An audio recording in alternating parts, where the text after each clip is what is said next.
Shalom pendengar yang dikasihi dan mengasihi Tuhan Yesus Kristus. Berjumpa lagi dengan saya Cynthia dalam waktu teduh. Marilah kita menyiapkan hati kita untuk mendengarkan firman Tuhan. Kiranya hikmat dari Allah Bapa yang memampukan kita untuk mengerti firman dan melakukannya dalam kehidupan sehari-hari kita. Renungan harian hari ini berjudul Sahabat Sampai Akhir.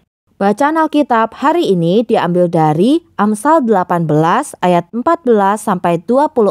Demikian firman Tuhan. Orang yang bersemangat dapat menanggung penderitaannya. Tetapi siapa akan memulihkan semangat yang patah? Hati orang berpengertian memperoleh pengetahuan dan telinga orang bijak menuntut pengetahuan. Hadiah memberi keluasan kepada orang, membawa dia menghadap orang-orang besar. Pembicara pertama dalam suatu pertikaian nampaknya benar. Lalu datanglah orang lain dan menyelidiki perkaranya. Undian mengakhiri pertengkaran dan menyelesaikan persoalan antara orang-orang berkuasa. Saudara yang dikhianati lebih sulit dihampiri daripada kota yang kuat. Dan pertengkaran adalah seperti palang gapura sebuah puri. Perut orang dikenyangkan oleh hasil mulutnya. Ia dikenyangkan oleh hasil bibirnya. Hidup dan mati dikuasai lidah. Siapa suka menggemakannya akan memakan buahnya.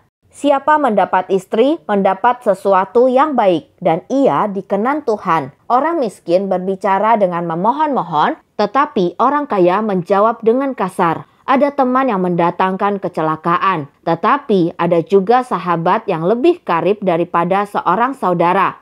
Nats pembimbing hari ini diambil dari Amsal 18 ayat 24. Demikian firman Tuhan. Ada teman yang mendatangkan kecelakaan, tetapi ada juga sahabat yang lebih karib daripada seorang saudara. Lazimnya di sekolah kedokteran, para mahasiswa telah dilatih untuk menolong pasien agar tetap hidup. Sementara itu, mereka diberi sedikit instruksi untuk membantu pasien menghadapi kematian. Namun, hal ini berubah dengan ditambahnya mata kuliah tentang pendampingan orang yang mendekati ajal. Kini, para dokter diajari bahwa apabila mereka telah mengerahkan seluruh kemampuan medis tetapi tidak menghasilkan kesembuhan, mereka harus memanfaatkan kesempatan untuk mendampingi pasien yang sekarat dengan penuh belas kasih dan menjadi sahabat baginya. Kematian menakutkan sebagian besar kita dan membuat kita merasa canggung menghadapi seorang pasien yang sudah sekarat.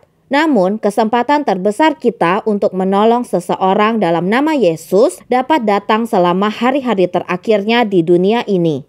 Alkitab berbicara tentang persahabatan yang tidak memiliki batasan. Orang bijak berkata, seorang sahabat menaruh kasih setiap waktu. Amsal 17 ayat 17. Dan ada juga sahabat yang lebih karib daripada seorang saudara. Amsal 18 ayat 24. Yesus berkata, tidak ada kasih yang lebih besar daripada kasih seorang yang memberikan nyawanya untuk sahabat-sahabatnya. Yohanes 15 ayat 13. Yesus adalah tabib kita yang agung sekaligus sahabat kita. Dia berjanji tidak akan meninggalkan ataupun mengabaikan kita. Ibrani 13 ayat 5. Dia meminta kita untuk mendampingi sahabat dan keluarga kita di dalam namanya saat mereka hampir sampai di penghujung perjalanan mereka di dunia. Inilah yang akan dilakukan seorang sahabat sejati.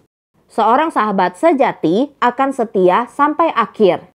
Demikianlah renungan harian hari ini. Sampai jumpa lagi pada kesempatan berikutnya. Tuhan Yesus memberkati kita semua.